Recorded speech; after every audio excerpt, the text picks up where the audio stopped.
like, bro. She got a kid. Look at his back. Oh my god.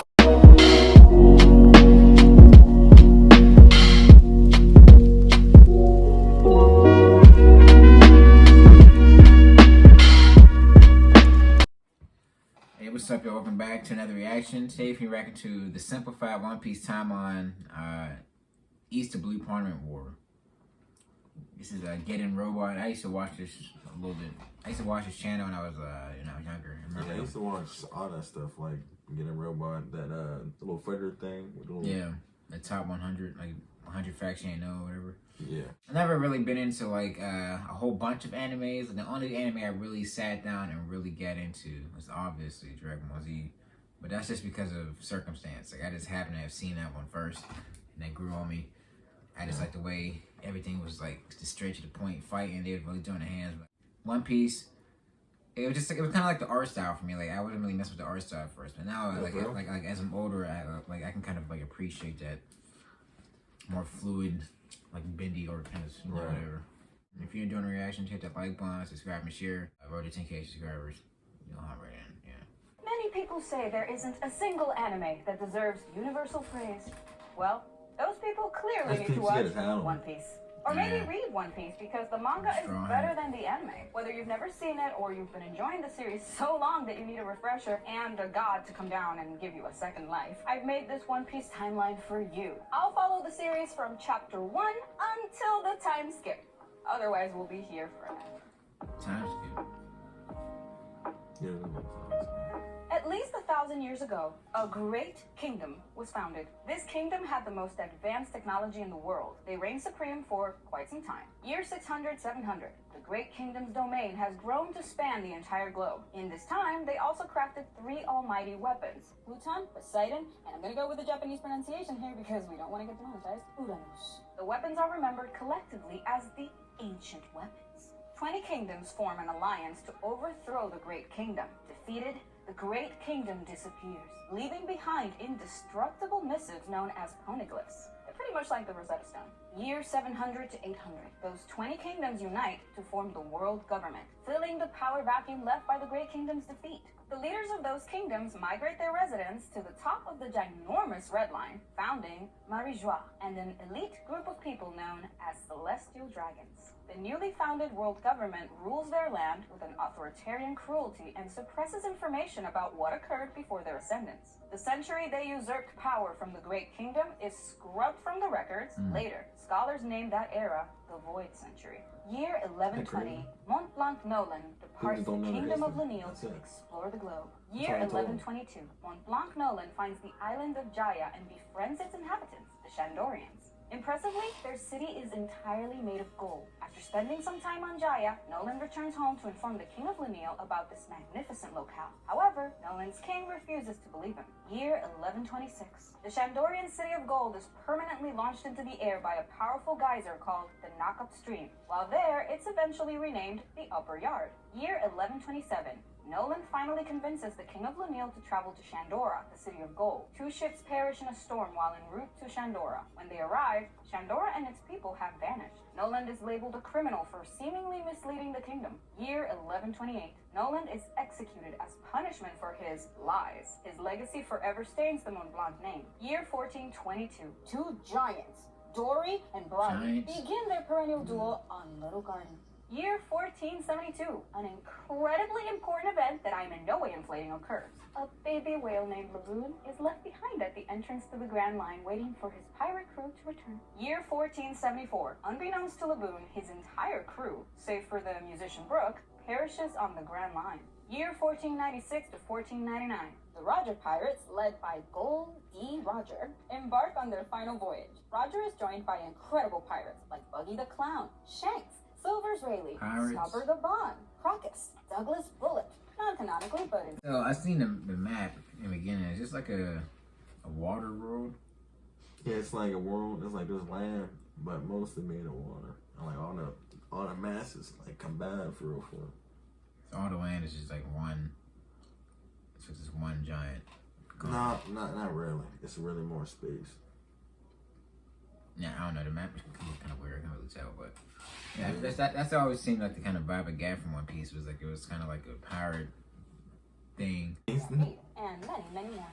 crew is able to travel across the entire Grand Line, even uncovering the One Piece, a fabulous treasure of immeasurable value. Roger and his crew conclude their adventure on Raftel. While there, Roger learns what occurred in the Void Century along with some other juicy secrets. Roger disbands his crew and turns himself into the world government shortly after.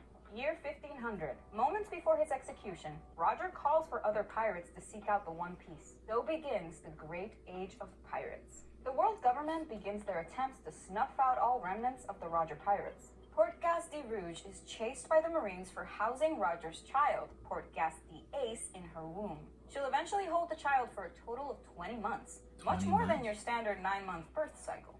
On Water 7, the shipwright Tom is being prosecuted for building Roger's ship, the Oro Jackson. Elsewhere, the master stiltsman, Tonji, begins his quest to craft the world's highest stilts. Clearly, this is the era of dreams. Year 1502. The island of O'Hara is slaughtered by the world government after a small group of scholars attempted to translate the poneglyphs. The only survivor is an 8-year-old named Nico Robin. She narrowly escapes the onslaught with the help of a marine named Kuzan. Year 1504. While in conflict with pirates, the marine officer Belmer finds 2 orphans, Nami and Nojiko. She adopts the pair as her own daughters. They move to Kokoyashi village located in the East Blue. Year 1511, Roger's apprentice, red-haired Shanks, arrives in the quaint windmill village. He encounters young Luffy. He takes a shine to the scrappy kid. Year 1512. Shanks continues to admire Luffy. He doesn't even get that pissed when Luffy eats one of his valuable because it's like a time when all the even like turns Luffy's body into rubber. And although that doesn't sound very cool, just you wait, my friend. Having eaten the fruit, Luffy loses his ability to swim. But that doesn't stop him from chasing his pirate dreams. Shanks departs Windmill Village, entrusting Luffy with his iconic straw hat. Luffy swears to become the king of pirates, but first, he's got to meet his brothers. Luffy's grandfather, Monkey D. Garp, is a vice admiral in the Marines. In other words, he's the fuzz. Nevertheless, he sends Luffy off to be raised by the mountain bandit Dodan. While there, he bonds with Port-Gas de Ace and Sabo. The trio shares cups of sake, declaring that they're all brothers. Shortly after the exchange, they make a plan to explore the ocean together. Sabo sets sail earlier than planned. Unfortunately, his pirating exploits are cut short after a celestial dragon shoots down his ship. The reason? Sabo accidentally got in his way, ever so slightly inconveniencing the royal. Luckily, the young lad is saved by Luffy's absentee father, Revolutionary Army leader, Monkey D. Dragon. Year 1511. A young man named Sanji begins working as an apprentice cook on a ship called the Orbit. Year 1513. The Orbit is raided by a pirate named Zeph, but his raid goes awry. Zeph and Sanji are shipwrecked on a deserted island for 85 days. Both starving, Zeph eventually eats his own leg. This is recorded in the Oscar-winning film 127 Hours. After they're rescued, Zeph opens up the restaurant Baraka on a giant sailing ship, with Sanji as his sous chef. Meanwhile, Sanji's beloved Zoro makes a promise with his childhood friend Kuina to become the world's greatest swordsman. Kuina dies from falling down a long flight of stairs shortly after this vow. Little did she know, Oda would later create characters that could withstand point-blank explosions. How times have changed. Year 1514. The fishman Arlong begins his conquest of the human race. His first stop being Kokoyashi village. Unwilling to pledge her fealty, Arlong murders Belmer. Unsure how else to survive this ordeal, Nami agrees to give Arlong money in exchange for her village's freedom.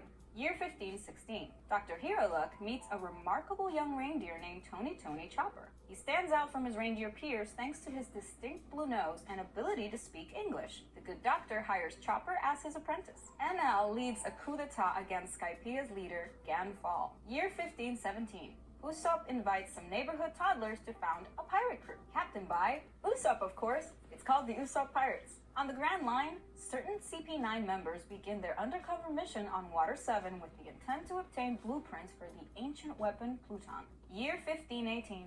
Nico Robin joins the organization Baroque Works as number 2 to its leader, Crocodile. After being given the blueprints for Pluton by his friend Iceberg, the shipwright formerly known as Cuddy Flam assumes the super name of Frankie. Year 1519. Ace, now age 17 and a fully grown man, free to do man things, departs his home with Luffy to officially become a pirate.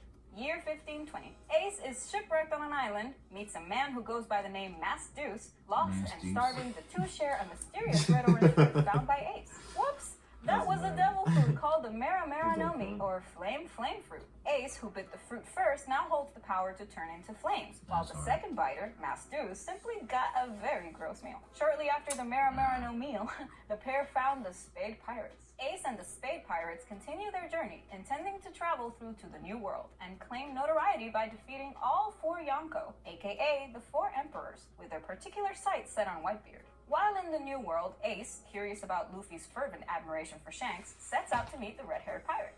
Shanks accepts him with open arms, and the two bond over their love for Luffy. As he continues his travels, Ace is confronted by the fishman Jinbe, who has heard about Ace's objective and simply won't have it. Ace and Jinbe clash for 5 days until they both eventually collapse. 5 days. Just as the duel comes to an end, Whitebeard arrives on the scene with his crew. He offers Ace an opportunity to take his head. Ace and Spade Pirates versus Whitebeard all alone. The grizzled pirate legend single-handedly defeats Ace. As a consolation prize, Whitebeard offers Ace a spot on the crew. He initially rejects the offer, but Whitebeard persuades Ace to come along, keeping him on his main ship, the Moby Dick.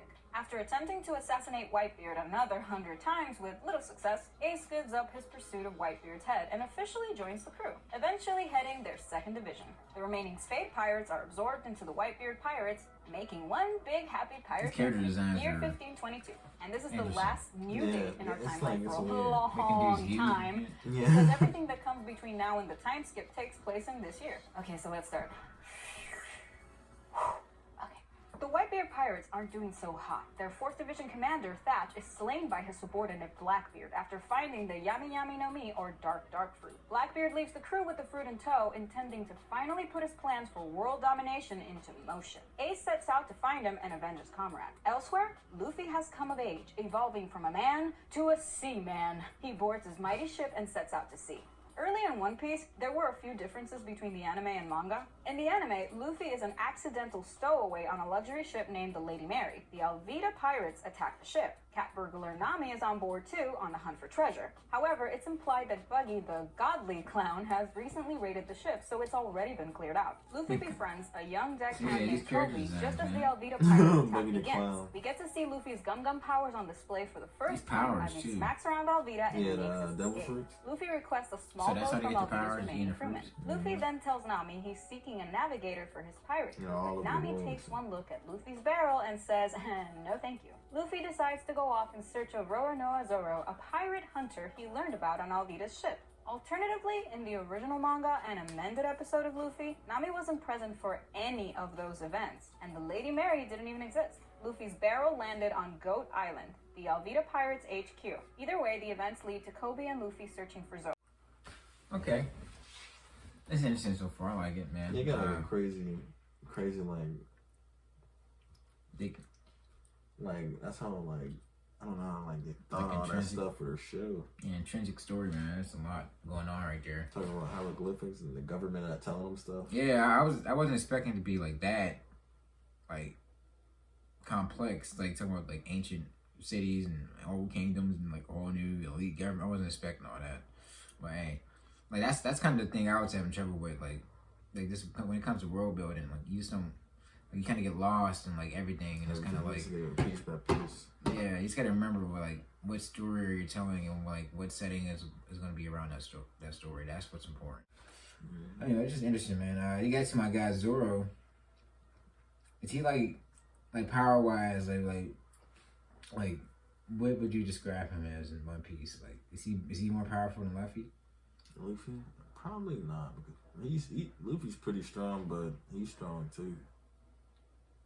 Okay. They're both pretty strong. Yeah. If you enjoyed this reaction, man, let us know down in the comments. Be sure to hit that like button, subscribe, and share. So, brother, 10K subscribers. We'll see you next time. Peace.